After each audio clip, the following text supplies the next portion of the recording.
হেই বন্ধুরা, আজ আমি হাজির হয়েছি 2022 সালে মুক্তিপ্রাপ্ত একটি action adventure movie Sonic the Hedgehog part 2 নিয়ে।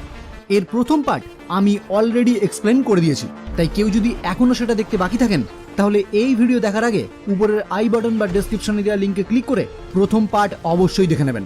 আমি যখন এই ভিডিওটি বানাচ্ছি তখন এই মুভিটির IMDb রেটিং 6.5 আউট অফ 10। তো আর বেশি কথা না বাড়িয়ে এখন সোজা চলে যাব মেন স্টোরির দিকে। শুরু করার আগে হেই, আমি Raja and welcome to the Bong wood. কাহিনী শুরু হয় প্রথম পার্ট শেষ হওয়ার 9 মাস পর থেকে, যেখানে আমরা দেখতে পাই প্রথম পার্টের মেন ভিলেন ডক্টর রোবটনিক এখনও সেই মাশরুম প্ল্যানেটেই আটকে আছে। কিন্তু এখানেও সে তার প্রখর বুদ্ধি কাজে লাগিয়ে পৃথিবীতে ফিরে যাওয়ার জন্য একটি আধুনিক ডিভাইস তৈরি করে ফেলে, কারণ পৃথিবীতে ফিরে সনিকের থেকে তাকে বদলা নিতে হবে। এবার তার তৈরি ওই আধুনিক ডিভাইসটি চালু করার জন্য ডক্টর রোবটনিক কাজে লাগায় তার কাছে থাকা সনিকের সেই কুইল, কারণ ডক্টর রোবটনিক আগে থেকেই জানতেন ওই কুইলের মধ্যে রয়েছে অস্বাভাবিক পাওয়ার।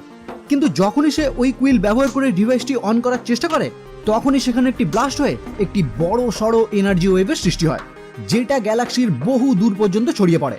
ফলে ওই এনার্জি ট্র্যাক করেই একটি পোর্টালের মাধ্যমে ডক্টর রোবটনিকের সামনে এসে হাজির হয় নাকলস নামের একজন রেড ইচিডোনা যোদ্ধা। এই ইচিডোনা তীরন্দাজ কথাটার সাথে আমরা সেই প্রথম পার্ট থেকেই পরিচিত, কারণ তাদের থেকে তারা খেয়েই সনিক তার মায়ের কাছ থেকে পৃথিবীতে চলে আসতে বাধ্য হয়েছিল। এবার ডক্টর রোবটনিকের হাতে সনিকের ওই কুইল দেখে নাকলস তার কাছে জানতে চায় এটা তুমি কোথা থেকে পেয়েছো।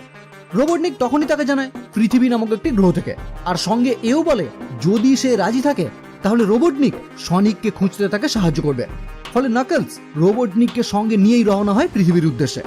অন্যদিকে এই 9 মাসে সনিক খুব ভালোভাবেই টম এবং তার ওয়াইফ ম্যাডির সাথে সেটেল হয়ে গেছে, আর পুরো শহরের জন্য সনিক একজন হিরো হয়ে উঠেছে। কিন্তু সেটা এখনো সবার চোখের আড়ালে, মানে শহরের হয়ে সে ভালো কাজ করলেও সেটা সে কাউকেই জানতে দেয় না। এমনকি টমের থেকেও সনিক তার হিরোগিরি লুকিয়ে রেখেছে, কারণ টম যদি জানতে পারে সে তাকে এইসব করতে বারণ করবে। যাই হোক, এখানে আমরা সেই রকম একটি সিন দেখতে পাই। রাতের বেলায় কিছু চোর চুরি করে একটি গাড়ির মাধ্যমে পালানোর চেষ্টা করলে সনিক তার সুপার ফাস্ট গতি ইউজ করে ওই চোরগুলিকে থামিয়ে পুলিশের হাতে ধরিয়ে দেয়। কিন্তু সনিকের এই কাজের জন্য শহরের অনেক বড় ক্ষতি হয়ে যায়, যদিও চোরগুলি ছাড়া কেউই সনিককে দেখতে পায় না। এইবার এই সমস্ত কাজ করে সে যখন বাড়ি ফিরে যায় টমের হাতে সে ধরা পড়ে যায়। মানে টম রাত্রেবেলায় তার রুমে এসে দেখেছিল সনিক তার রুমে নেই। এনিওয়ে, সকাল হলে সনিক এবং টম একটি বোট নিয়ে ফিশিংয়ে যায়, যেখানে সনিক মাছ ধরার বদলে ঘুমোতে ঘুমোতে জলে পড়ে যায়, কারণ সে তো সারা রাত ধরে পুরো শহরের এদিক ওদিক ঘুরে বেরিয়েছে। যে কারণে টম তাকে এইসব কাজ থেকে বিরত থাকতে বলে।